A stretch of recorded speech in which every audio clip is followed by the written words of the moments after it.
Available है उसके हिसाब से जो है टीचर्स का अपॉइंटमेंट हो, टीचर का ट्रांसफर हो, या स्कूल में समझिए कि आप 100 बच्चे हैं, 100 बच्चों का यूनिफॉर्म, 100 बच्चों का टेक्स्ट बुक्स, 100 बच्चों की कॉपियाँ फराहम की जाए।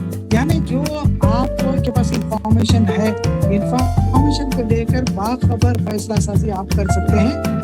इम्पैक्ट ऑन ऑर्गेनाइजेशनल एफिशिएंसी, आप एजुकेशनल मैनेजमेंट और एडमिनिस्ट्रेशन करना चाह रहे हैं, इंफॉर्मेशन को आपने कलेक्ट करके रखा हुआ, आईसीटी का इस्तेमाल कर रहे हैं, तो अब क्या फायदे हैं, क्या इम्पैक्ट हुआ है उसका आपकी ऑर्गेनाइजेशन पे या आपकी इंस्टीट्यूशन पे। देखिए आपकी इम्प्रूव्ड एफिशिएंसी एंड प्रोडक्टिविटी भी, पहले जो आप काम मार्क्स का पेपर पे लिखा करते थे, हर एक स्टूडेंट का नाम, उसके मार्क्स, उसका टोटल एवरेज वगैरह जो है, अब आप एक्सेल पे करें इस काम को, कितना वक्त बच जाएगा अगर आप करें।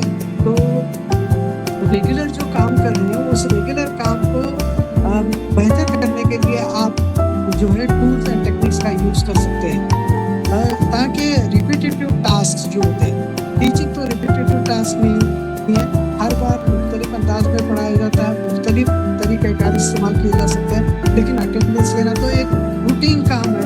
तो रूटीन काम को जो है आप ऑटोमेट कर सकते हैं, जैसे आया थंब इम्प्रेशन लगाया, अटेंडेंस हो गया, उसका कार्ड है, कार्ड को स्कैन किया, उसका अटेंडेंस हो गया। अब जैसे हमने अपना आपका समर का एडमिशन करवाया, ये कोई ऑनलाइन सॉफ्टवेयर ऐसा नहीं था कि आपके लिए तैयार बना बनाया था, कोई भी बना बनाया आपके इंस्टीट्यूशन के लिए अवेलेबल सॉफ्टवेयर नहीं होता। यहाँ से शुरू किया हमने, फॉर्म बनाने से लेके आपके दाखिले तक, आपके दाखिले से लेके आपके एग्ज़ाम तक पहुँचाने तक, आपके एग्ज़ाम के बाद दोबारा आपको वापस लेके अगले सेमेस्टर में डालने तक, आपकी फीस कलेक्ट करने से एडमिशन जो कैंसिल करते हैं उनके रिफंड तक।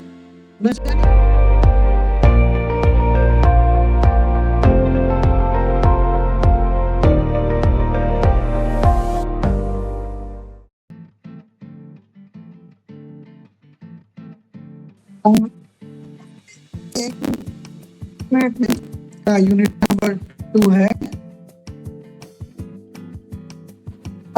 मैंने आपसे जिक्र किया कि एक स्कूल के अंदर या एक इंस्टीट्यूशन के अंदर जो है ह्यूमन रिसोर्सेज होते हैं। ह्यूमन रिसोर्सेज में स्टूडेंट्स हैं, टीचर्स हैं, हेडमास्टर हैं, पेरेंट्स हैं, एडमिनिस्ट्रेटर्स हैं, मुख्तलिफ अफराद हैं। इसके अलावा फाइनेंशियल चीज़ें बहुत इंपॉर्टेंट होते हैं, चाहे वो स्कूल के बच्चे की फीस हो या चीज़ें खरीदी जाती हैं स्कूल को, वो उसके लिए फाइनेंसेस जो खर्च होता है, या बिल्डिंग के लिए रिपेयर का इंतज़ाम किया जाता है वो खर्च होता है, या टीचर्स की सैलरी दी जाती है, या इसी तरह से बहुत सारे फाइनेंशियल रिक्वायरमेंट्स होते हैं, या तो फाइनेंस इंस्टीट्यूट को मिलते हैं या इंस्टीट्यूट जो है खर्च करती है। ये फाइनेंशियल रिसोर्सेज भी इम्पोर्टेंट है। इसके अलावा मटेरियल रिसोर्सेज है, आपके स्कूल बिल्डिंग है, क्लासरूम की बेंचेस है, ब्लैक बोर्ड है, वाइट बोर्ड है, आपका प्रोजेक्टर है, जो भी चीज़ें, लेबोरेटरी है, लाइब्रेरी है, लाइब्रेरी की किताबें हैं, या और कोई अशिया जो चार्ट्स, मैप्स वगैरह जो स्कूल के अंदर है, ये मटेरियल रिसोर्सेज हैं। इनको एफिशिएंट एंड इफेक्टिव यूज करना बहुत ज़रूरी होता है। एफिशिएंट भी ध्यान में रखें कि इंस्टीट्यूट के गोल्स क्या हैं, क्या गोल्स या क्या किन मकासद के तहत जो है ये स्कूल चल रही है, उसको हासिल करना मकसद होता है। जैसे अगर प्राइमरी स्कूल है तो प्राइमरी स्कूल के बच्चों को किस हद तक तालीम फराहम की जाए, किस मीडियम में फराहम की जाए, किस तरह का रिजल्ट हासिल किया जाए, ये मकासद होंगे इंस्टीट्यूट के। उन मकासद को हासिल करने के लिए आप इन तमाम चीज़ों का इस्तेमाल करते हैं, ह्यूमन रिसोर्सेज का, फाइनेंसेस का, मटेरियल्स का एफिशिएंट और इफेक्टिव यूज करते हैं ताकि आपके मकासद हासिल हो। इन चीज़ों को करने के लिए जो भी प्रोसेस आप इस्तेमाल करते हैं मैनेजमेंट कहलाता है। मैनेजमेंट जैसे एक खातून खाना अपने घर का मैनेजमेंट करती है, किससे क्या काम करवाना है, कब कौन सा काम करना है, ये सारी चीज़ें तय करती है मैनेजमेंट। तो इसी तरह से स्कूल का भी मैनेजमेंट होता है, बस इन्हीं चीजों को अफराद का इस्तेमाल करते हुए, फाइनेंसिस का इस्तेमाल करते हुए, स्कूल के अंदर मौजूद अशिया का इस्तेमाल करते हुए। अगर एडमिनिस्ट्रेशन को आप देखना चाहें, एजुकेशनल एडमिनिस्ट्रेशन क्या है, ये एक लीडरशिप फराहम करता है, मैनेजमेंट इंस्टीट्यूट का मैनेजमेंट करता है, किस तरह से वो ऑपरेट करता है एजुकेशनल सिस्टम पर, इंस्टीट्यूशंस पर और प्रोग्राम्स को। एजुकेशनल सिस्टम जो मौजूद है, एजुकेशनल सिस्टम दाखिला लेने से, बच्चे का दाखिला जब होता है साल के शुरुआत में, उसको मुख्तलिफ किस्म के टाइम टेबल्स दिए जाते हैं, मुख्तलिफ असबाक पढ़ाए जाते हैं, लगातार उसका इवैल्यूएशन होता रहता है। न सिर्फ एकेडमिक एक्टिविटी, वहाँ पर को curricular activity, extra curricular activity भी की जाती है और उसका आखिर में ध्यान दिया जाता है। एजुकेशनल सिस्टम है, इनपुट क्या है, आउटपुट क्या है, प्रोसेस क्या लीडरशिप का या एडमिनिस्ट्रेशन का काम होता है। इंस्टीट्यूशन में किस तरह से टीचर्स अपॉइंट होंगे, किन क्वालिफिकेशन को ध्यान में रखा जाएगा, क्या होगी, कौन से प्रोग्राम्स का मतलब समझिए कि अगर हायर एजुकेशन पे लेते हैं, बीए एक प्रोग्राम है, बीएससी एक प्रोग्राम है, बीकॉम एक प्रोग्राम है, बीबीए एक प्रोग्राम है, इस तरह के कौन से प्रोग्राम्स इंस्टीट्यूशन के अंदर लाए जाएंगे, ये आपका एडमिनिस्ट्रेशन और लीडरशिप आपका तय करता है। यानी मैनेज, स्कूल को मैनेज करना, स्कूल को एडमिनिस्ट्रेट करना, इंस्टीट्यूट को मैनेज करना, एडमिनिस्ट्रेट करना बहुत बड़ा किरदार रखता है। इसके अंदर बहुत वाइड रेंज ऑफ एक्टिविटीज की जाती हैं एडमिनिस्ट्रेशन और मैनेजमेंट के लिए, जैसे setting educational goals and policies. आप अपने गोल्स तय करें कि आप किस नंबर की इंस्टीट्यूट हो बनना चाहते हैं।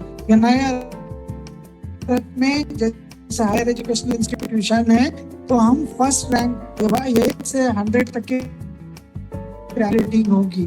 आपके गोल सेट करें, उसके मुताबिक पॉलिसी बनाएं।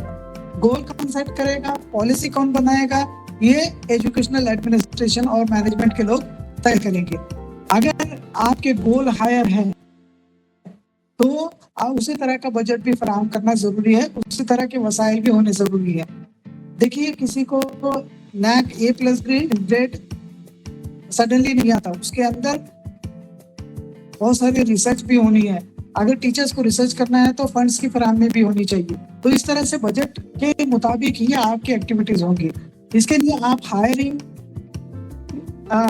एंड इवैल्यूएटिंग पर्सनल है, आपके टीचर्स हैं, आपके एडमिनिस्ट्रेटर्स हैं, टीचिंग नॉन टीचिंग स्टाफ, जिसका सभी को जो है नौकरी देना, उनका इवैल्यूएशन भी करना जो है एडमिनिस्ट्रेशन एंड मैनेजमेंट के लोग करते हैं। इसीलिए आपने सुना होगा अक्सर औकात में मैनेजमेंट किसी को अपॉइंट करती है, किसी को डिसमिस भी करती है। इसी तरह से अगर स्टेट लेवल पे आप देखेंगे तो डेवलपमेंट ऑफ करिकुलम डेवलप करना, ऐसा नहीं है कि देखिए मदरसा कोई मैनेजमेंट चला रही है और स्कूल कोई मैनेजमेंट चला रही है तो दोनों का करिकुलम अलग होगा, क्योंकि मैनेजमेंट और एडमिनिस्ट्रेशन ये तय करती है कि कहाँ पर क्या पढ़ाया जाना जरूरी है। तो एडमिनिस्ट्रेशन और मैनेजमेंट के किरदार में है। Ensuring compliances with regulations, जैसे बीएड का प्रोग्राम हम चलाते हैं या कोई और प्रोग्राम चलाते हैं तो उसके जो एक्रेडिटेशन एजेंसीज हैं जो अप्रूवल देती हैं, उन एजेंसीज के रेगुलेशंस को फॉलो अप करना जरूरी होता है। अगर हमारा डिस्टेंस पे कोई प्रोग्राम चल रहा है तो डिस्टेंस के प्रोग्राम में हमारा SLM तैयार होना बहुत जरूरी होता है। SLM का DEP से अप्रूवल होना जरूरी होता है, फैकल्टी का होना जरूरी होता है, तभी जो है हम वो प्रोग्राम लॉन्च कर सकते हैं। ऐसे ही बैठे बिठाए कोई भी प्रोग्राम लॉन्च नहीं कर सकते। यानी कुछ रेगुलेशंस होते हैं हर प्रोग्राम के। आप एक स्कूल खोलना चाह रहे हैं, स्कूल खोलने के लिए 1 एकड़ की जमीन होनी चाहिए, एक बिल्डिंग होनी चाहिए, प्लेग्राउंड होना चाहिए, टीचर्स होना चाहिए, कुछ इक्विपमेंट्स होने चाहिए। अगर ये रेगुलेशंस आप पूरे करते हैं, आपकी एडमिनिस्ट्रेशन और मैनेजमेंट पूरी करती है, तो ही आप स्कूल खोल सकते हैं। यानी एजुकेशनल एडमिनिस्ट्रेशन एंड मैनेजमेंट का बहुत अहम किरदार है। मैं इतनी सारी चीजें आप लोगों को क्यों बोल रहा हूँ, चेयर टेबल से लेके चौक डस्टर ब्लैक बोर्ड तक मैंने जिक्र किया है, क्योंकि ये सारी चीजें जो है स्कूल की अशिया हैं जिनका रिकॉर्ड या इंफॉर्मेशन रखना जरूरी होता है। अब मैं ये जानना चाहता हूँ ताकि आपका इन्वॉल्वमेंट भी हो, ये मेरा सवाल है कि what does educational administration at school district, who does educational administration at school district and state level? मुझे ये बताइए कि स्कूल का एडमिनिस्ट्रेटर है, डिस्ट्रिक्ट का एडमिनिस्ट्रेटर। आप अपने अपने स्टेट्स को देखें, अपने अपने स्कूल्स को इमेजिन करें और जवाब दें। स्कूल का हेड कौन होता है? HM सर, सदर मुदर्रिस। वहाँ का हेड होता है। अगर कोई मैनेजमेंट है तो मैनेजमेंट भी हेड रहेगी। जो भी स्कूल के अंदर कार्रवाई या एक्टिविटीज होंगी, अटेंडेंस, टीचर्स का अटेंडेंस रखने से बच्चे का अटेंडेंस रखने तक, उनको किताबें फराहम करने तक, हर चीज जो है किसकी जिम्मेदारी होगी? हेडमास्टर की जिम्मेदारी होगी। डिस्ट्रिक्ट में कौन एडमिनिस्ट्रेटर होता है? क्या आपका साबका पड़ा है? EO सर, एजुकेशनल ऑफिसर होते हैं। डिस्ट्रिक्ट एजुकेशन ऑफिसर कहीं कहलाता है, कहीं DDPI कहलाता है, यानी पब्लिक इंस्ट्रक्शन का होगा। उस डिस्ट्रिक्ट में कितनी स्कूल्स हैं, कितनी लोकल लैंग्वेज की स्कूल्स हैं, कितनी इंग्लिश मीडियम स्कूल्स हैं, कितनी उर्दू मीडियम स्कूल्स हैं, पूरा रिकॉर्ड आपको अगर चाहिए तो आप DO के पास जाकर तमाम उसके अलावा प्राइवेट कितनी सर, उसके अलावा प्राइवेट कितनी है, जिला परिषद की कितनी है, ये सारी चीजों का एडमिनिस्ट्रेशन कौन करता है? प्राइवेट हो या गवर्नमेंट हो या जिला परिषद की हो, ये सारा एडमिनिस्ट्रेशन जो है डिस्ट्रिक्ट का ऑफिसर करता है। स्टेट लेवल पे कौन इंचार्ज होता है? कोई होता है इंचार्ज? सर एक बार फिर से बोलिए सर। स्टेट लेवल पे कौन एडमिनिस्ट्रेटर होता है जो तमाम स्कूल्स की निगरानी या निगरानी करता है? Block development officer sir. Block पे, अगर तालुका लेवल पे या ब्लॉक लेवल पे बात करें तो ब्लॉक एजुकेशन ऑफिसर वहाँ पे होता है। ठीक है। अगर आप स्टेट लेवल पे बात करते हैं तो डायरेक्टर होता है, director primary education, director secondary education, director SCRT वगैरह अलग अलग होते हैं, वो स्कूल का एडमिनिस्ट्रेशन करते हैं। Role of information management and processes.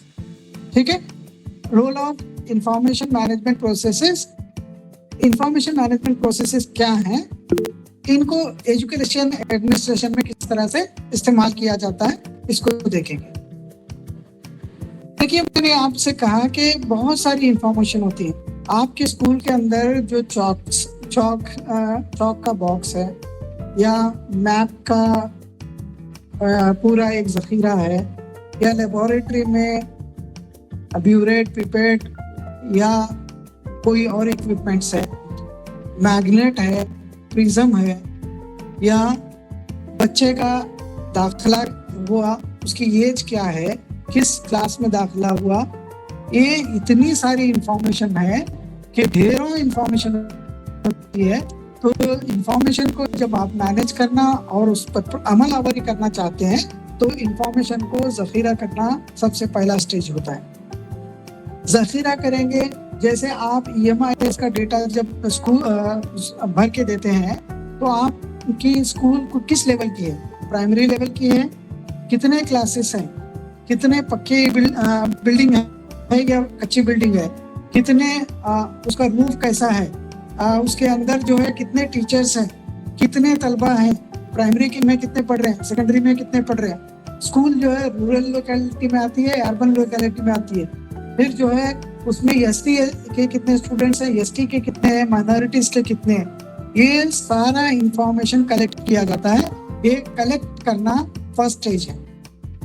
कोई भी चीज कलेक्ट करे तो जिस तरह से एक खातून खाना चीजें खरीद करके लाकर महफूज करती है अलग अलग कबर्ड्स में, उस तरह से टीचर्स का भी जिम्मेदारी होती है, हेडमास्टर की जिम्मेदारी होती है कि अलग अलग जिम्मों में उनको रखे। जैसे साइंस लैब के इक्विपमेंट्स का एक रजिस्टर, एक ब्रेकेबल है तो ब्रेकेबल रजिस्टर होगा, नॉन ब्रेकेबल है तो नॉन ब्रेकेबल रजिस्टर होगा, फर्नीचर का अलग रजिस्टर होगा, लीव का रिकॉर्ड है तो टीचर्स का लीव का रिकॉर्ड अलग होगा।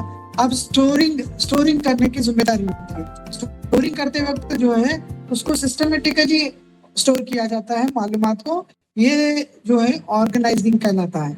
इंफॉर्मेशन मैनेजमेंट एंड प्रोसेसेस में ये तीसरा स्टेज है, ऑर्गेनाइज किया जाता है किस चीज को कहाँ पे रखा जाए। जैसे तलबा के मार्क्स जो है टीचर्स के लीव्स के रिकॉर्ड पे मिक्सअप नहीं होना चाहिए।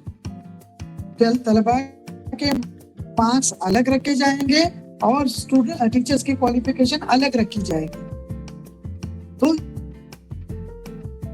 इनको ऑर्गेनाइज करना होता है। प्रोटेक्टिंग, अब देखिए कोई भी चीज अगर आप, हिफाजत भी जरूरी है। हिफाजत करते वक्त अगर आप इंफॉर्मेशन एंड कम्युनिकेशन टेक्नोलॉजी का टूल इस्तेमाल कर रहे हैं तो जरूरी है कि उसको प्रोटेक्ट करें। जैसे कोई अटैक ना हो, उसके ऊपर साइबर सिक्योरिटी का अटैक ना हो, मालवेयर का अटैक ना हो, वायरस का अटैक ना हो, अचानक डिलीट ना हो। डिलीट हो सकता है तो उसकी एक एडिशनल कॉपी महफूज की जाए। उसका डेटा हेडमास्टर के पास मेन होना चाहिए, टीचर्स के पास एक डेटा होना चाहिए। तो ये किस तरह से आप प्रोटेक्ट करेंगे? जब प्रोटेक्ट करेंगे, अगर समझिए कि आपके इदारे ने आपको कहा, आपके एडमिनिस्ट्रेटर या डिस्ट्रिक्ट ऑफिसर ने कहा कि आप अपने स्कूल के तलबा पे पिछले साल कितने पास आउट तलबा हैं उसका रिकॉर्ड दे दीजिए, तो उस वक्त घबराने की जरूरत नहीं है। आपके रिकॉर्ड जो आपने ऑर्गेनाइज करके सेफ भी महफूज किया है को रिट्राइव करना या दोबारा हासिल करने की जरूरत है। दोबारा हासिल करके उसको शेयर करें। अगर डिस्ट्रिक्ट ऑफिसर पूछ रहा है तो उससे शेयर करें, कोई और पूछ रहा है तो उससे शेयर करें।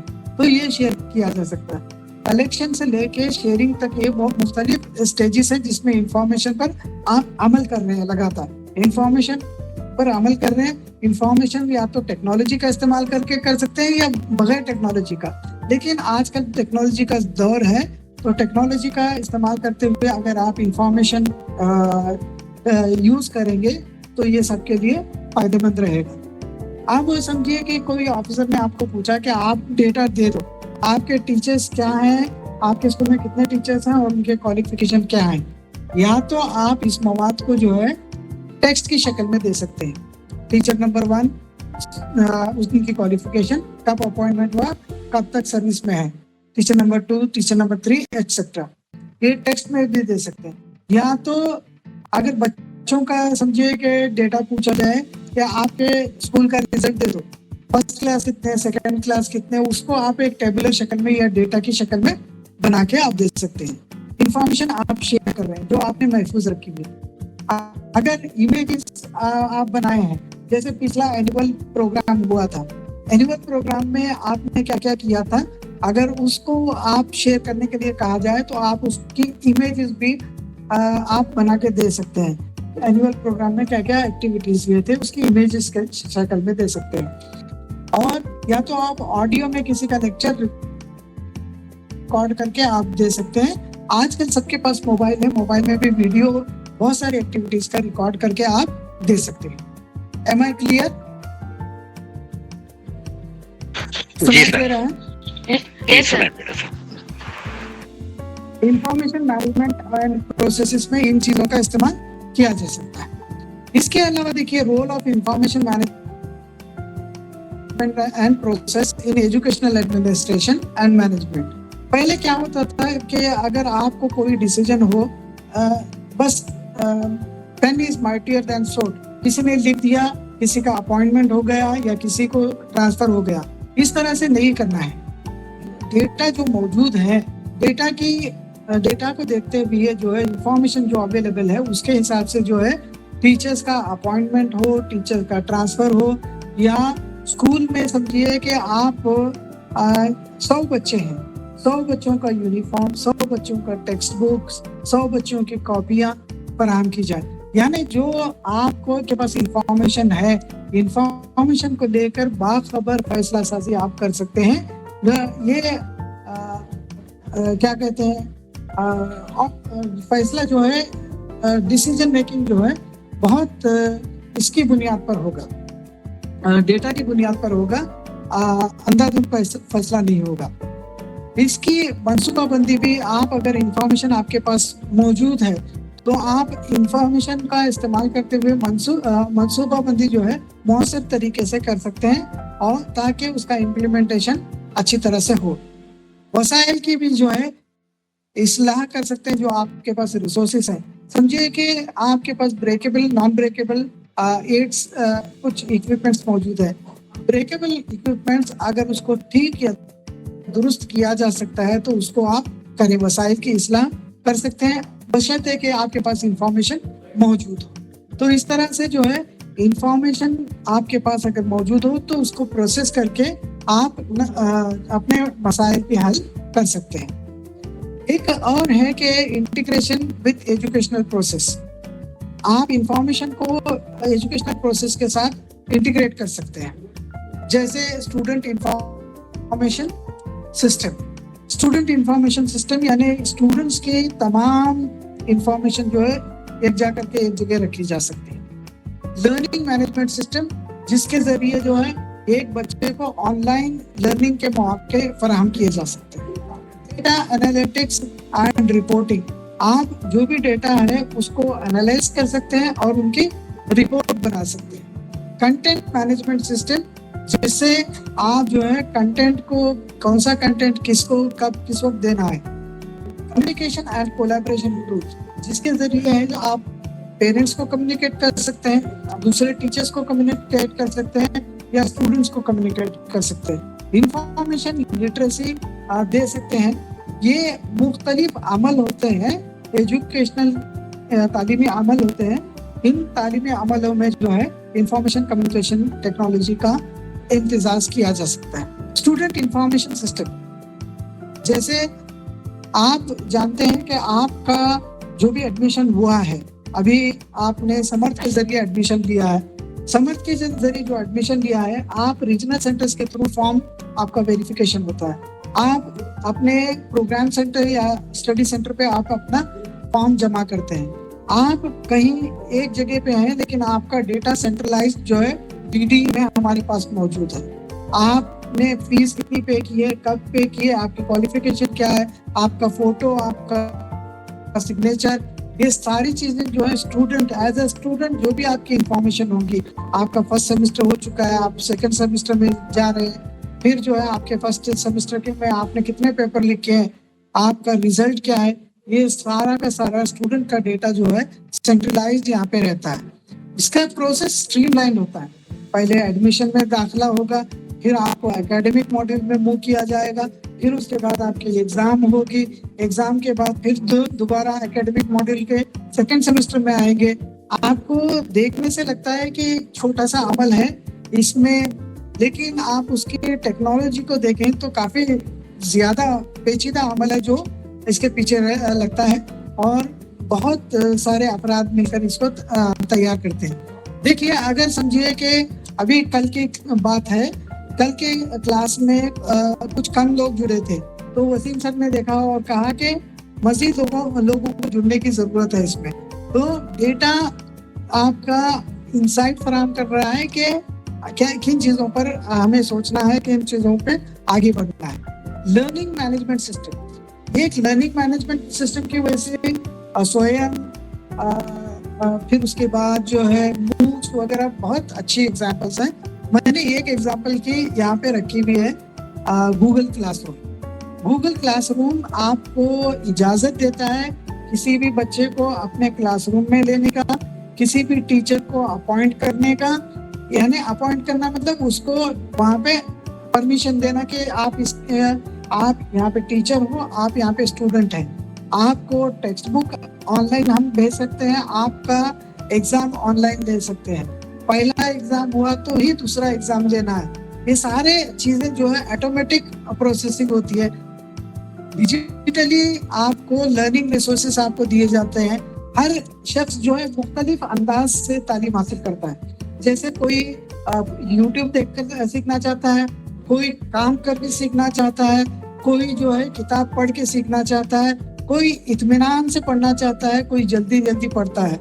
हर एक पर्सनलाइज्ड वे में लर्निंग करना चाहता है। तो ऑनलाइन लर्निंग मैनेजमेंट सिस्टम आपको सहूलत फराहम करते हैं कि आप अपनी फुर्सत के औकात, सुबह हो शाम हो, जब भी हो आप पढ़ना चाहें पढ़ें। कोलैबोरेशन, आपने पढ़ा, कुछ सवाल आया, आपने टीचर को लिखा, आप अपने स्टूडेंट को लिखे, एक दूसरे में राब्ता करके एक दूसरे से मालूमात हासिल किए। तो इस तरह से एजुकेशनल प्रोसेस में इंटीग्रेट किया जा सकता है इंफॉर्मेशन को। Data analytics and reporting, performance tracking. अभी देखिए एक क्लास का परफॉर्मेंस है, दूसरे क्लास का भी परफॉर्मेंस है, दोनों क्लासेस का इंफॉर्मेशन हमारे पास मौजूद है, मालूमात, तो दोनों को ट्रैक भी कर सकते हैं, दोनों को कंपेयर भी कर सकते हैं। अगर कहीं कुछ कमी पेशी है तो अर्ली इंटरवेंशन दे सकते हैं ताकि तलबा ज्यादा से ज्यादा इंटरेस्ट देकर पढ़ाई करें। अगर समझिए कि ये स्कूल में लाइब्रेरी है, लाइब्रेरी में 50 किताबें हैं, दूसरे स्कूल में लाइब्रेरी है, लाइब्रेरी में 1000 किताबें हैं, तो इतनी डिस्पैरिटी हमें नजर आ रही है। ये कैसे पता चला? ये पता चला हमें अपनी इंफॉर्मेशन जो हमारे पास अवेलेबल है। तो रिसोर्स एलोकेशन के लिए भी जो है डेटा एनालिटिक्स हमें मदद देता है, उसकी रिपोर्ट भी तैयार कर सकते हैं। कंटेंट मैनेजमेंट सिस्टम, और हम रिसोर्सेज ऑर्गेनाइज कर सकते हैं, कोलैबोरेट कर सकते हैं, वेबसाइट मैनेजमेंट कर सकते हैं, content management system. Communication and collaboration, जैसे इम्प्रूव कम्युनिकेशन कर सकते हैं।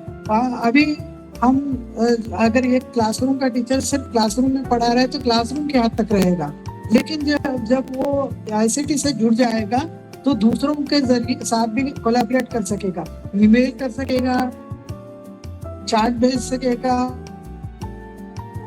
वीडियो भेज सकेगा, ऑडियो भेज सकेगा, कम्युनिकेशन और मजबूत बढ़ रहा है। कोलैबोरेशन पेरेंट्स के साथ भी एंगेज हो सकेगा। पेरेंट्स का इन्वॉल्वमेंट जो है, टीचर्स और पेरेंट्स दोनों मिलकर अगर बच्चों के एजुकेशन के बारे में सोचें तो एजुकेशन बहुत इफेक्टिव होगी। ये भी बेहतरीन चीज है। क्रिटिकल थिंकिंग के लिए, रिसर्च के लिए और डिजिटल सिटीजनशिप के लिए भी जो है, आप कोई ट्रेनिंग देना चाहते हैं तो ये ट्रेनिंग देने की गुंजाइश भी यहाँ पे मौजूद है। इम्पैक्ट ऑन ऑर्गेनाइजेशनल एफिशिएंसी, आप एजुकेशनल मैनेजमेंट और एडमिनिस्ट्रेशन करना चाह रहे हैं, इंफॉर्मेशन को आपने कलेक्ट करके रखा हुआ है, आईसीटी का इस्तेमाल कर रहे हैं, तो अब क्या फायदे हैं, क्या इम्पैक्ट हुआ है उसका आपकी ऑर्गेनाइजेशन पे या आपकी इंस्टीट्यूशन पे? देखिए, आपके इम्प्रूव्ड एफिशिएंसी एंड प्रोडक्टिविटी भी है। पहले जो आप काम मार्क्स का पेपर पे लिखा करते थे, हर एक स्टूडेंट का नाम, उसके मार्क्स, उसका टोटल एवरेज वगैरह जो है, अब आप एक्सेल पे करें इसी काम को, कितना वक्त बच जाएगा। एक बार आपने फॉर्मूला सेट किया है, उसको ड्रैग किया तो सारे आपके कैलकुलेशन हो जाएंगे। तो इम्प्रूव्ड एफिशिएंसी एंड प्रोडक्टिविटी। अब टीचर जो बचा हुआ कुछ वक्त है वो किसी और चीज को पढ़ने, किसी और क्लास की तैयारी करने या किसी जरूरतमंद बच्चे को की जरूरत को पूरा करने के लिए हेलो जी बोलिए सर, ये इम्पैक्ट ऑन ऑर्गेनाइजेशनल एफिशिएंसी जो पॉइंट्स है 4, उसको एक बार फिर से बता दीजिए सर। पहला पॉइंट मैं अभी डिस्कस कर रहा हूँ। मैं ये कह रहा हूँ कि आपके पास इंफॉर्मेशन है, आपने इंफॉर्मेशन को महफूज किया है, टेक्नोलॉजी का इस्तेमाल किया है, तो आप अपने क्लास में देखिए, आप क्लास का रिजल्ट आ गया, क्लास का रिजल्ट आ गया तो आपको पता चल जाएगा कि किस मजमून में कमजोर है बच्चे, तो उसको पता करके आप उस टीचर को कह सकते हैं कि इस मजमून को पढ़ाइए। तो इस तरह से अगर समझिए कि आप टीचर ने जो है, आप पंचिंग का सिस्टम आप इस्तेमाल कर रहे हैं, समझिए अटेंडेंस के लिए, बच्चा आता है, अपना कार्ड लगाता है, पंच करके जो है क्लास में चला जाता है। पहले जो मैनुअल अटेंडेंस लेते थे, कम से कम 15-20 मिनट जो जाते थे अटेंडेंस में, अब अटेंडेंस के लिए वक्त बिताने की जरूरत नहीं है। पूरा 35 या 45 मिनट्स का जो क्लास है, अब वो टीचर जो है 35 या 45 मिनट्स पूरे टीचिंग में और लर्निंग में लगाएगा। Improved efficiency, enhanced teaching and learning, teaching and learning जो है इम्प्रूव हो जाएगी इसका इस्तेमाल करते हुए। अब डिसीजन जो लेगा टीचर, रैंडम डिसीजंस नहीं होंगे, डेटा के बेसिस पर मबनी, कौन से मजमून में कम स्कोर आ रहा है, बस उस मजमून पर ज्यादा तवज्जो देगा, उस मजमून के रेमेडियल क्लासेस लगाएगा। तो डेटा ड्रिवन डिसीजंस होंगे। इंक्रीज्ड कम्युनिकेशन एंड कोलैबोरेशन, पहले टीचर और टॉट का रिलेशनशिप सिर्फ क्लास तक था, क्लास के बाहर भी आज एक दूसरे से कम्युनिकेट कर पा रहे हैं बिकॉज आईसीटी का इस्तेमाल कर रहे हैं। टीचर्स और पेरेंट्स आपस में राब्ता नहीं रखते थे। आज पेरेंट्स और टीचर्स व्हाट्सएप के जरिए जुड़े भी हैं। तो ये इंफॉर्मेशन अगर अवेलेबल हो और ICT का इस्तेमाल किया जाए तो इसको जो है कोलैबोरेशन भी मजीद बढ़ाया जा सकता है। Process and tools in educational administration and management. देखिए इससे फायदा क्या होता है, इंफॉर्मेशन अगर अवेलेबल है तो स्ट्रेटेजिक मंसूबाबंदी की जा सकती है। स्ट्रेटेजिक मंसूबा यानी एक स्ट्रेटेजी या एक लाए अमल तैयार किया जा सकता है। जैसे समझिए कि आपके 10th का स्कूल के 10th का रिजल्ट बहुत कम आ रहा है तो उसके लिए क्या करेंगे, खुसूसी तवज्जो देने की जरूरत है। उसमें सबसे कम कौन से मजमून में आ रहा है उसको आइडेंटिफाई करें। ये आइडेंटिफिकेशन कब मुमकिन हुआ, जब आपके पास इंफॉर्मेशन है और ICT के जरिए आपने निशानदेही की कि इन इलाकों में या इन हलकों में ज्यादा से ज्यादा टीचर्स को तवज्जो देने की जरूरत है।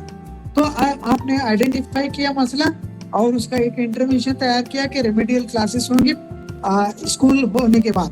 जो तालिब इल्म जरूरतमंद है, जिनको ज्यादा से ज्यादा पढ़ने की जरूरत है, उनको मजीद रोका जा सकता है और टीचर्स एफर्ट करके उनको पढ़ा सकते हैं। इस तरह से आप अपने स्कूल का रिजल्ट भी जो है इम्प्रूव कर सकते हैं। बजट साजी और मालियाती निज़ाम।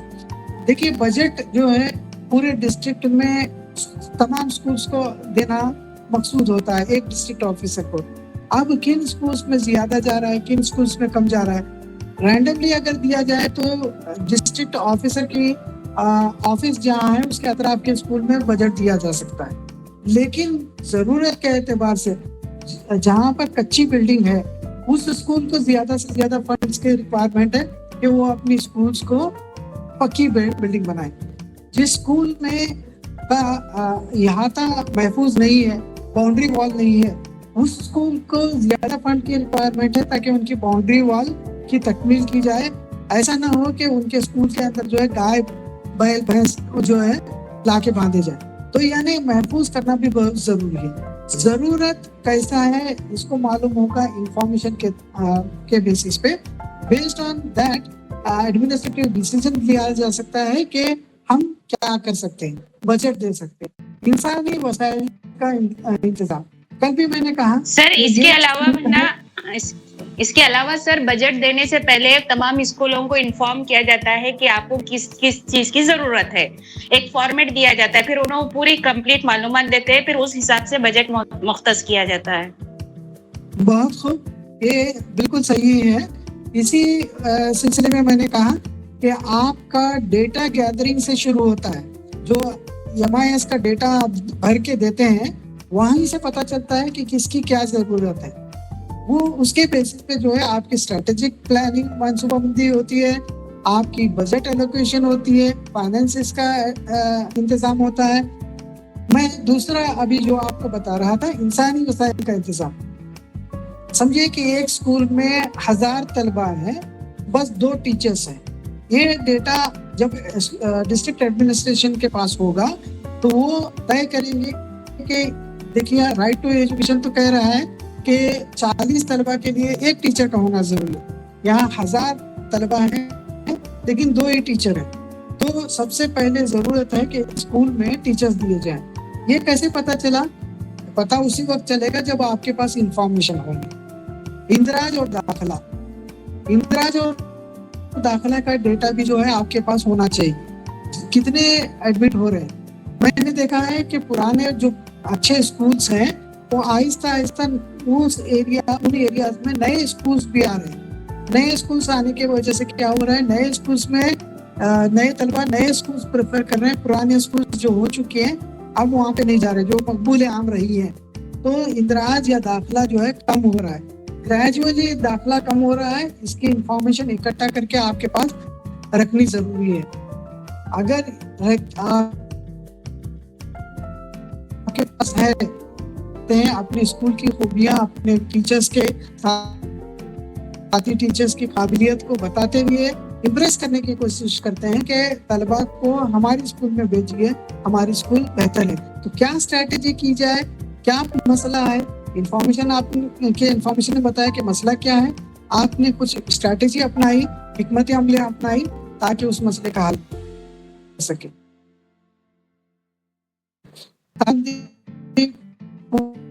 पूरा एजुकेशनल प्लानिंग किस तरह से होना चाहिए, निसाब को कैसे डेवलप किया जाना चाहिए, अगर नेशनल लेवल पे या स्टेट लेवल पे निसाब बनता है तो उसके लिए भी इंफॉर्मेशन होना जरूरी है।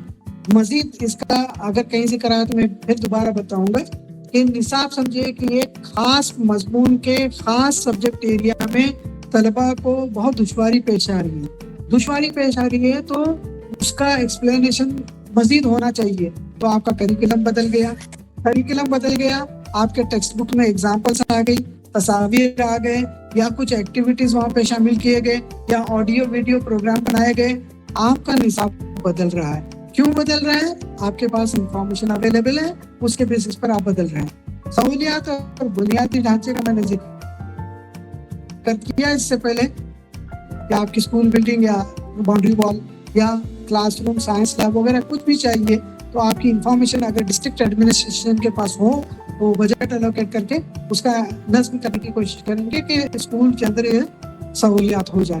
तलबा की को क्या खिदमात की जरूरत है इसका भी निशानदही करनी चाहिए, जैसे रेमीडियल टीचिंग है या उनके टेक्स्ट बुक्स है या उनके यूनिफॉर्म है, कौन सी सहूलियात उनको होनी चाहिए।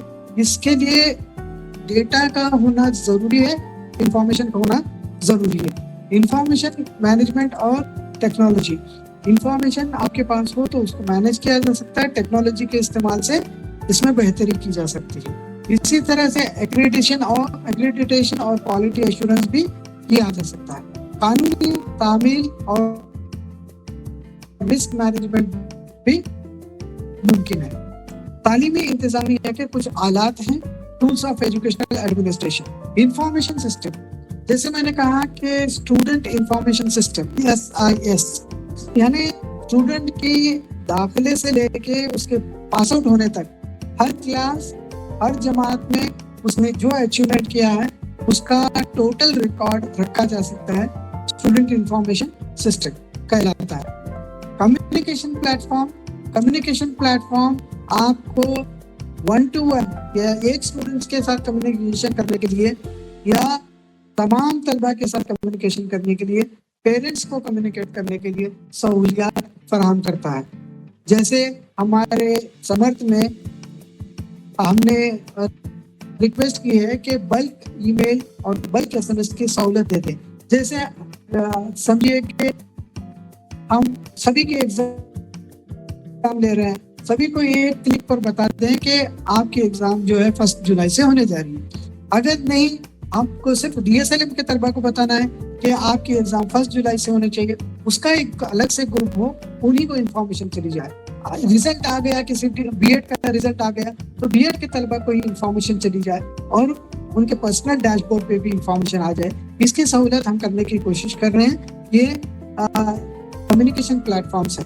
कम्युनिकेशन आप ईमेल, चैट बॉक्स वगैरह से भी कर सकते हैं, सब पोर्टल से भी करने की हम सहूलत कर रहे हैं। इसलिए जरूरी है कि स्कूल में बहुत सारे टीचर्स होते हैं। समझिए कि आपके स्कूल का प्लेग्राउंड तैयार करना एक प्रोजेक्ट है। इसमें हेडमास्टर का रोल होगा, इसमें PE टीचर का रोल होगा, इसमें तलबा का रोल होगा, इसमें जो बिल्ड कर रहा है या इंजीनियर है उसका रोल होगा। हर एक के रोल तय करके आप बता सकते हैं कि इस प्रोजेक्ट में आपको इस दिन काम शुरू करना है, आपको इस दिन काम खत्म करना है, आपको ये एक्टिविटी करनी है, आपको इस तरह से चीजें फराहम करनी है। यानी प्रोजेक्ट मैनेजमेंट के भी टूल्स हैं जिनका इस्तेमाल करके जो है आप प्रोजेक्ट दे सकते हैं। प्रेडिक्टिव एनालिटिक्स आपने जब रिजल्ट आता है SSC का या 12th का तो आप देखते हैं कि लड़कियों ने बाजी मार ली, लड़कियों का परसेंटेज बहुत अच्छा हुआ, इस जिले के तलबा ने सबसे शानदार मुजाहिरा किया है, या इस तरह की चीजें। लेकिन जब आप डेटा रखते हैं अपने सामने, देखिए पिछले 10 साल से हमारे स्कूल में जो है कुछ 5% स्टूडेंट्स बढ़ रहे हैं, तो गुंजाइश है, उम्मीद है कि अगले साल जो है फिर 5% बढ़ जाए। तो आप प्रेडिक्ट कर सकते हैं। एक तालिब इल्म हर क्लास में फर्स्ट आ रहा है, उसके लगातार रिकॉर्ड को आप इंफॉर्मेशन आपके पास अवेलेबल हो तो आप प्रेडिक्ट कर सकते हैं कि अगले साल वो मजीद अच्छा परफॉर्म करेगा। लर्निंग मैनेजमेंट सिस्टम का मैंने गूगल क्लासरूम के तौर पर जिक्र किया कि स्टूडेंट को एडमिट कर सकते हैं और गूगल क्लासरूम में हर स्टूडेंट का क्लास लेके उनका अटेंडेंस रख सकते हैं, उनको टेक्स्ट का मटेरियल दे सकते हैं, ऑडियो वीडियो मटेरियल दे सकते हैं, उनकी एग्जामिनेशन कर सकते हैं, उनको पास या फेल कर सकते हैं। और एग्जाम ले रहे हैं तो एग्जाम का डॉट समझिए कि 11 से 12 बजे, 11 बजते ही पर्चा खुलेगा उनके डेस्कटॉप पे, 12 बजते ही पर्चा बंद हो जाएगा। तो टाइम की सेटिंग ये सारी चीजें जो है पॉसिबल है इस तरह से। Tools and techniques for automation and data sources in schools, इस तरह से अगर आप करें तो रेगुलर जो काम कर रहे हैं उस रेगुलर काम को बेहतर करने के लिए आप जो है टूल्स एंड टेक्निक्स का यूज कर सकते हैं ताकि रिपीटेटिव टास्क जो होते हैं, टीचिंग तो रिपीटेटिव टास्क नहीं है, हर बार मुख्तलिफ अंदाज में पढ़ाया जाता है, मुख्तलिफ तरीक़ेकार इस्तेमाल किए जा सकते हैं, लेकिन अटेंडेंस लेना तो एक रूटीन काम है। तो रूटीन काम को जो है आप ऑटोमेट कर सकते हैं। जैसे आया, थंब इम्प्रेशन लगाया, अटेंडेंस हो गया, उसका कार्ड है, कार्ड को स्कैन किया, उसका अटेंडेंस हो गया। इसके लिए टीचर को 15-20 मिनट क्लास का जो कीमती वक्त है उसको देने की जरूरत नहीं है। इसी तरह से ऑटोमेशन कहाँ हुआ है एजुकेशनल एडमिनिस्ट्रेशन में, स्टूडेंट इंफॉर्मेशन सिस्टम जिसका मैंने जिक्र किया, कई बार किया, फाइनेंस और accounting software, finance and accounting software, online आपको फाइनेंस ट्रांसफर होता है, डिस्ट्रिक्ट एजुकेशन ऑफिसर उसको जो है जहाँ भी कुछ परचेज करते हैं आप ऑनलाइन उसको ट्रांसफर कर देते हैं। और इस तरह से सैलरीज आपकी ऑनलाइन आती हैं, बच्चे फीस जो है ऑनलाइन जमा करते हैं, तो यहाँ पे भी ऑटोमेशन हो रहा है। लर्निंग मैनेजमेंट सिस्टम का मैंने तस्करा किया, गूगल क्लासरूम, मवासिलाती प्लेटफॉर्म्स बहुत सारे होते हैं, समर्थ का मैंने तस्करा किया। लाइब्रेरी मैनेजमेंट सिस्टम, लाइब्रेरी से आप किताबें लेते हैं, उन किताबों को 10 दिन के लिए 15 दिन के लिए आपको दिया जाता है।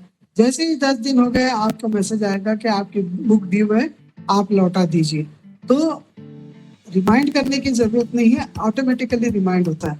अगर लाइब्रेरी से आप किताब लेके बाहर निकल रहे हैं, RFID कोड होता है उसका, अगर आप उसको स्कैन करके अपने नाम करवा के नहीं निकलते हैं तो वहाँ पे जो दरवाजा होता है बीप करने लगता है, बजना शुरू करता है। तो ये छोटी छोटी चीजें हैं जो आपके ऑटोमेट की जाती है।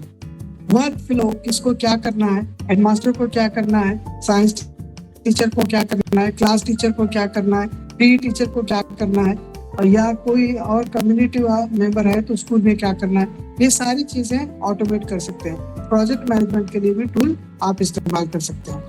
अगर आपने अपने स्कूल के बहुत सारे कामों को ऑटोमेशन कर लिया, ऑटोमेशन यानी मशीन का इस्तेमाल करके रूटीनली करने लगे, तो इसके बहुत सारे फायदे हैं, कुछ इसके जो है खामियां भी है, बहुत सारे खूबियां और बहुत सारे चंद खामियां भी है। जैसे reduces manual efforts and administrative load. Manual effort जो करते थे, अटेंडेंस लेना या किसी स्कूल का डेटा रखना, बार बार उसे रजिस्टर को खोल के जो है डेटा निकाल के देना, हेडमास्टर को देना, हेडमास्टर जो है डिस्ट्रिक्ट एडमिनिस्ट्रेटर को देना, ये मैनुअल एफर्ट सब कम होने लगेंगे, सेंट्रलाइज डेटा होगा। Risk of human errors in data entry and processing. आपने शुरुआत के दिनों में किया होगा, जब आपके क्लास में टेस्ट लेते हैं, टेस्ट लेने के बाद आपने रिजल्ट तैयार किया होगा, साइंस के टीचर ने साइंस का, मैथमेटिक्स के टीचर्स ने मैथमेटिक्स का, लैंग्वेज के टीचर्स ने लैंग्वेज का रिजल्ट तैयार किया होगा। रिजल्ट तैयार करके जो है आप करते वक्त कभी नींद के झोंके में या कभी कैलकुलेशन की गलती में आपके एरर्स हो जाते हैं, लेकिन जब आप इसको ऑटोमेट करते हैं तो ऑटोमेशन में जो है अगर पक्का फॉर्मूला सेट हो चुका है तो ह्यूमन एरर्स होने की गुंजाइश कम हो जाती है। Facilitates timely and continuous delivery of information. लगातार इंफॉर्मेशन जो भी चाहिए आपको मिलते जाएगी अगर ऑटोमेट हो जाते हैं। Create central repository of student data. अभी आपका एनरोलमेंट नंबर, रोल नंबर अगर हमें मिल जाए तो हम आपकी तमाम तफसीलात जो है अपनी स्क्रीन पर देख सकते हैं, यानी सेंट्रलाइज्ड डेटा आपका अवेलेबल है। तो इस तरह से सहूलियत हमें हो सकती है। Automates budget expenses and tracking and payroll management. Finance में क्या होगा, हमने कहा कि अगर डेटा मौजूद है तो आपको जो है बजटिंग आपका आसान हो जाएगा। एक्सपेंसेस आप कैसे कर रहे हैं इसका निगरानी कर सकते हैं। पेरोल मैनेजमेंट रखा जा सकता है। फिर automates post delivery content management and assessment भी करना आसान हो जाता है। Automates book circulation, catalogue, inventory tracking in the library. ये कुछ ऑटोमेशन के फवायद हैं जो हमें स्कूल एडमिनिस्ट्रेशन में देखने में मिलते हैं। लेकिन साथ ही साथ जब टेक्नोलॉजी का इस्तेमाल करके ऑटोमेटिक चीजें रखी जाती हैं तो कुछ टीचर्स, कुछ लोग जो है उसके खामियां भी गिनवाने लगते हैं। जैसे इन्वॉल्व्स सिग्निफिकेंट अपफ्रंट कॉस्ट। कोई भी टेक्नोलॉजी आपको इंटीग्रेट करना है तो बहुत कॉस्टली होती है। हमने अक्सर देखा है कि अगर आप कहो कि ये एजुकेशनल सॉफ्टवेयर खरीदना है तो लोग कहेंगे कि इतना कॉस्टली है, मत खरीदो। अगर कुछ कहा जाए कि ये डेटाबेस मैनेजमेंट का टूल खरीदना है तो कहा जाएगा कि ये मत खरीदो, क्योंकि उसके अंदर बहुत सिग्निफिकेंट कॉस्ट इन्वॉल्व है। हम नहीं जानते कि वो हमारे लिए कारआमद होगा क्या, अगर नहीं है तो उसको कैसे करेंगे। फिर इसलिए भी जो है मना करते हैं। रेजिस्टेंस फ्रॉम स्टाफ जो है पुराने तरीके पर राइज है।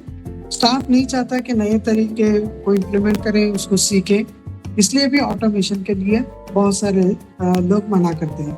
Concerns about security and privacy. अभी आपको मैंने कहा कि आपका अगर एनरोलमेंट नंबर मेरे पास है तो आपकी डिटेल्स आ जाएगी। ठीक है, एज एन एडमिनिस्ट्रेटर मुझे जरूरत है तो मैं इस्तेमाल करूंगा, लेकिन यही चीज अगर किसी गैर जरूरी शख्स के पास चले जाए, प्राइवेसी ब्रीच हो जाए, सिक्योरिटी पे असर करके किसी ने डेटा हैक कर लिया, तो ये एक तशवीश का बास होगा। ये भी एक खामी है। सारा अगर किताबों की शक्ल में, बयाजों की शक्ल में डेटा है तो एक जगह महफूज रहता है। जब हमने एग्जामिनेशन का सॉफ्टवेयर इम्प्लीमेंट करने की कोशिश की तो यही कहा गया कि हमारा सिक्योर्ड प्रोसीजर है, उसको पब्लिक डोमेन में क्यों देना है। तो इस तरह की भी रेजिस्टेंस होती है। हम काम करते करते क्या हो जाते हैं, ओवर रिलायड हो जाते हैं। चलो ऑनलाइन हो रहा है ना, ये सारी चीजें होती रहती हैं, लेकिन वहाँ पे भी लगातार अपडेट करने की जरूरत है। अब जैसे हमने आपका समत का एडमिशन करवाया, ये कोई ऑनलाइन सॉफ्टवेयर ऐसा नहीं था कि आपके लिए तैयार बनाया था। कोई भी बनाया आपके इंस्टीट्यूशन के लिए अवेलेबल सॉफ्टवेयर नहीं होता। जहाँ से शुरू किया हमने, फॉर्म बनाने से लेके आपके दाखिले तक, आपके दाखिले से लेके आपके एग्जाम तक पहुंचाने तक, आपके एग्जाम के बाद दोबारा आपको वापस लेके अगले सेमेस्टर में डालने तक, आपकी फीस कलेक्ट करने से एडमिशन जो कैंसिल करते हैं उनके रिफंड तक, न जाने कितने मराहिल हैं। हर यूनिवर्सिटी के अपने रेगुलेशंस होते हैं, उन रेगुलेशंस के तहत जो है हमको ये बनाना पड़ा। लेकिन बनाने से पहले लोग ये कहते हैं कि अगर रेडीमेड है तो दे दीजिए, रेडीमेड नहीं है तो हम इसको इस्तेमाल नहीं करना चाहिए। तो ऑटोमेशन की ये कुछ खूबियाँ, कुछ खामियाँ हैं, और कुछ चीज़ें मैं आप लोगों से डिस्कस करना चाहता हूँ। बस 10 मिनट है मेरे पास। जैसे स्टूडेंट परफॉर्मेंस का डेटा, जैसे असातिज़ा कितने इफेक्टिव हैं ये बतलाता है कि क्या सही से पढ़ाई करा रहे हैं कि नहीं। इंतजामी डेटा हमें देता है। डेटा सोर्सेस की स्कूल एडमिनिस्ट्रेशन है। परफॉर्मेंस डेटा से हमें ये पता चलता है कि असातिज़ा कितने इफेक्टिव है, अपना एडमिनिस्ट्रेशन कितना इफेक्टिव है। Collecting and analysing data for decision making, आप डेटा को डिसीजन मेकिंग में भी इस्तेमाल कर सकते हैं। डेटा इकट्ठे करने की तकनीक आपने क्या इस्तेमाल की, सर्वे किया, क्वेश्चनर पूछे, किस तरह से सर्वे किया, क्वेश्चनर पूछे, आपने एग्जाम्स के जरिए किया या आपने ऑब्जर्वेशन किया या इंटरव्यू किया, ये कौन सा तरीका आपने इस्तेमाल किया। डेटा के तज्जिया के आला, तज्जिया जिस तरह से मैंने कहा कि आप अगर क्लास में एग्जाम लेते हैं तो पास फेल या फर्स्ट क्लास सेकंड क्लास, आपने किस चीज का इस्तेमाल किया। हो सकता है शुमारियात के कोई सॉफ्टवेयर आपने इस्तेमाल किया, एक्सेल का इस्तेमाल किया होगा, या आपने कोई एक विजुअल आउटपुट दिया तो डेटा विजुअलाइजेशन के आलात को इस्तेमाल किया। सीखने के तज्जियात के प्लेटफॉर्म्स, आपने एग्जाम ऑनलाइन कंडक्ट किया, वीक एरियाज कैसे आइडेंटिफाई किए। तो ये चीजें जो है डेटा एनालिसिस के टूल्स के जरिए पता चलती है। Advantages of using data sources, इससे पहले भी हमने देखा है कि बाखबर फैसला कर सकते हैं, आपके पास डेटा अगर मौजूद हो तो ज़ाती नोयत की तालीम दे सकते हैं, आप फास्ट सीख रहे हैं या स्लो सीख रहे हैं, आप बहुत एक्टिव हैं तो आपको मजीद सवालात दिए जा सकते हैं मैथमेटिक्स के ऑनलाइन तौर पर। स्ट्रेटेजिक मंसूबाबंदी की जा सकती है। डेटा के जराए के इंतजाम में चैलेंजेस कौन से, डेटा के जराए के इंतजाम में कुछ चैलेंजेस भी हैं, जैसे डेटा सिक्योरिटी और प्राइवेसी भी एक चैलेंज है। फिर जो है बाहमी ताउन का एक मसला है जिसको हमें अटेंड करने की जरूरत है। कुछ और चीजें हैं मुख्तसर तौर पर, state and national level database in education. देखिए अगर स्टेट लेवल पे आपका स्कूल्स का डेटा रखा जाए तो पॉलिसी की तश्कील आसान होती है, वसाइल की तकसीम आसान होती है, किसको कितना देना है, कारकर्दगी कौन अच्छा परफॉर्म कर रहा है, कौन कम परफॉर्म कर रहा है। इसी तरह से डायरेक्टरेट ऑफ डिस्टेंस एजुकेशन में यूनिवर्सिटी में पिछली बार जिन रीजनल सेंटर्स में ज्यादा एडमिशन करवाया उनकी कारकर्दगी को देखते हुए उन्हें प्राइज से नवाजा गया। डेटा हमारे पास हो तो हम कर सकते हैं। रियासती सतह के डेटाबेस के अज्जा क्या है, तलबा के मालूमात हम रख सकते हैं, असातिज़ा और अमले की मालूमात रख सकते हैं। फिर जो है मालियाती या डेटा बजट की मालूमात रख सकते हैं। इंफ्रास्ट्रक्चर क्या क्या है स्कूल के अंदर, इनकी चीज़ों की मालूमात रख सकते हैं।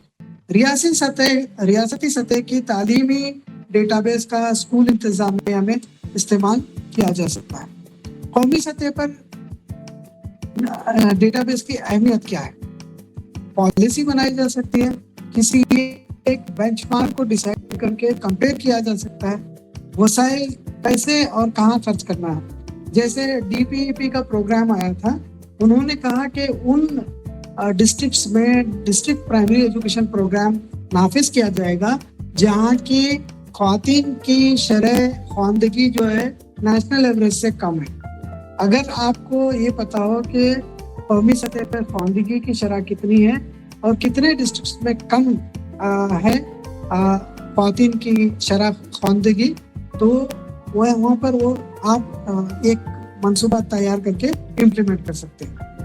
डेटा बेस्ड बसीरत के जरिए तालीमी पॉलिसी और कौमी पॉलिसियों की मंसूबाबंदी में शिराकत किया जा सकता है। सबूत पर मबनी फैसला साजी हो सकती है, पॉलिसी की मुस्तकिल मिजाजी हो सकती है, रुझानात और नमूनों की शनाख्त की जा सकती है, मसावत और रसाई को यकीनी बनाया जा सकता है, बेंचमार्किंग और तालीमी तफावतों को दूर किया जा सकता है।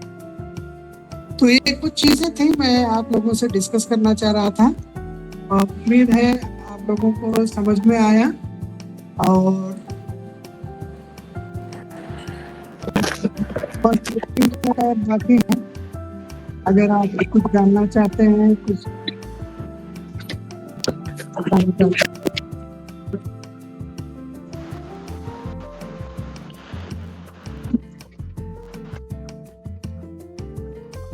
आप लोगों को कुछ सवाल करने हो या सर से कुछ पूछना हो तो आप लोग पूछ सकते हैं। बेहद शुक्रिया। जी सर, आपके पास अगर डेटा हो तो ये सारी चीजों का इस्तेमाल कर सकते हैं और आपके लिए फायदेमंद रहेगा। सभी लोग अटेंटिवली सुन रहे हैं, कैसे पता चलेगा? हमारा छोटे ये क्लास सवाल सर हमारा ये सवाल था कि हमारे पास प्राइमरी स्कूल में हमको सारा काम ऑनलाइन भी करना पड़ता है, ऑफलाइन भी करना पड़ता है, यानी हमको डबल काम करना पड़ता है। क्या आपकी यूनिवर्सिटी में यानी ये यूनिवर्सिटी में या हायर लर्निंग भी खाली ऑनलाइन चलता है सर, या दोनों भी तरह से करना पड़ता है?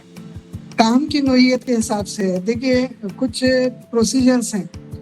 समझिए कि 100 तलबा ने एडमिशन लिया, एग्जाम्पल बता रहा हूँ, 100 तलबा ने एडमिशन लिया, उनकी फीस जमा हो गई। एक तालिब इल्म अपना जो है एडमिशन कैंसिल करता है, उसको रिफंड करना है। रिफंड करना है तो ऑनलाइन अभी उसकी गुंजाइश नहीं है, उसको फाइल में लिखा जाता है, फिर फाइल जो है फाइनेंस तक पहुंचती है, CIT को जाती है, वेरीफाई होती है, फिर उसका रिफंड होता है। इस तरह से एक तालिब इल्म अपना ईमेल आईडी चेंज करना चाहता है तो वो अपनी इंफॉर्मेशन जो है पहुंचा देता है स्टूडेंट सपोर्ट सर्विस यूनिट में। वो इंफॉर्मेशन पहुंचती है तो वो लोग जो है ऑनलाइन उसका ईमेल आईडी चेंज कर सकते हैं, एड्रेस चेंज करना है, कुछ फीस जमा करनी होगी क्योंकि सेल्फ लर्निंग मटेरियल वहाँ पे जाता है, तो फीस जमा करते ही उसका एड्रेस जो है चेंज हो जाता है। ये कुछ चीजें हैं, ऑनलाइन भी ऑफलाइन भी चलती रहती है। जी सर ये यूनिवर्सिटी की लाइब्रेरी की भी आप करते हैं क्या?